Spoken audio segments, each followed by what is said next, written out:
कुछ जवाब शब्दों से नहीं हालातों से समझ आते हैं और कुछ ना ऐसे होते हैं जो हमें बचाने के लिए कहे जाते हैं। दोस्तों, हर आवाज़ जो हमें रोकती है वो हमारी उड़ान छीनने के लिए नहीं होती। कभी कभी वो हमारी पंखों को टूटने से बचाने के लिए होती है। तो चलिए आज की कहानी शुरू करते हैं। शहर से दूर खेतों और आम के बागों के बीच एक छोटा सा कस्बा था। वहीं रहता था एक लड़का, विवान। विवान का सपना था बड़ा बनना, बहुत बड़ा। उसे लगता था कि जो लोग उसे रोकते हैं वो उसकी तरक्की से जलते हैं।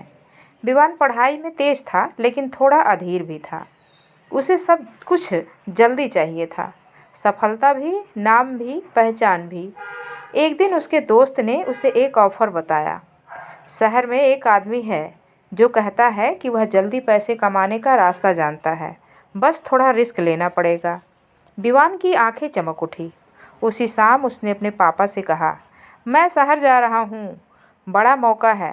पापा ने शांत स्वर में पूछा, कौन सा मौका? विवान ने आधी अधूरी जानकारी बताई। पापा कुछ देर चुप रहे, फिर बोले, मत जाओ, बस इतना ही।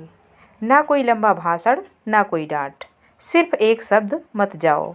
विवान को गुस्सा आ गया। आप हमेशा मुझे रोकते हैं।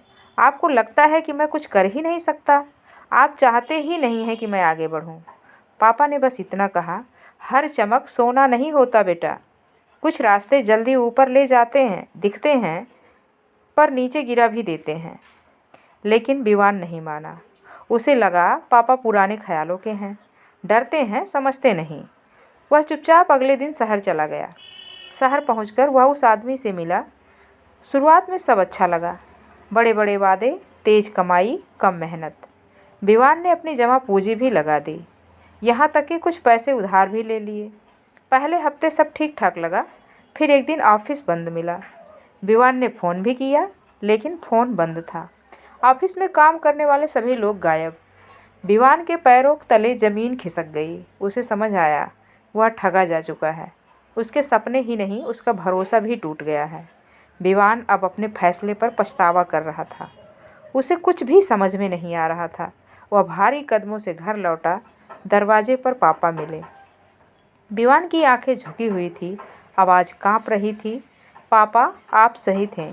पापा ने उसे डांटा नहीं, कुछ नहीं कहा, बस कंधे पर हाथ रखा। मैंने तुम्हें इसलिए नहीं रोका था कि तुम उड़ो मत, मैंने इसलिए रोका था कि तुम्हारे पंख कच्चे थे अभी। विवान की आंखों से आंसू बह निकले।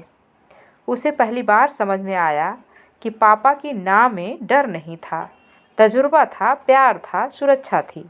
कुछ महीनों बाद विवान ने फिर कोशिश की, इस बार धीरे और समझदारी से। पापा की सलाह लेकर उसने मेहनत की, वह सीखा भी, गिरा भी, पर संभल कर। इस बार जो सफलता मिली वो टिकाऊ थी, मजबूत थी। दोस्तों, हम सबकी ज़िंदगी में ऐसे पल आते हैं जब कोई हमें रोकता है। हम सोचते हैं वह मेरी राह में खड़ा है, लेकिन कभी कभी वो रास्ता ही टूटा हुआ होता है। माता पिता, शिक्षक, दोस्त या कभी कभी हमारी अंतरात्मा, जब वो ना कहते हैं तो वो हमारी रफ्तार नहीं, हमारी सुरक्षा देख रहे होते हैं। हर इनकार बेइज्जती नहीं होता, हर रोकना जलन नहीं होता। कई बार वो आने वाली चोट को पहले से ही देख लेते हैं और हमें बचाने के लिए गलत समझे जाने का जोखिम भी उठा लेते हैं। उस दिन के बाद विवान ने एक बात हमेशा याद रखी, जल्दी की आग में सलाह की छाया मत जलाना, क्योंकि कभी कभी रुको ही असली सहारा होता है। कभी कभी ना में ही गहरा प्यार छुपा हुआ होता है। दोस्तों, अगर आज आपकी ज़िंदगी में भी कोई आपको रोक रहा है तो एक पल रुक कर सोचिए, शायद वो आपकी उड़ान रोक नहीं रहा, उसे सुरक्षित बना रहा हो। आपको इस कहानी से क्या महसूस हुआ? क्या कभी किसी की सलाह ने आपको गिरने से बचाया? कमेंट में ज़रूर लिखिए। और अगर एजे स्टोरी लैब की ऐसी ही दिल को छू लेने वाली कहानियाँ पसंद है तो जुड़े रहिए। मिलते हैं अगली कहानी में एक नए एहसास के साथ।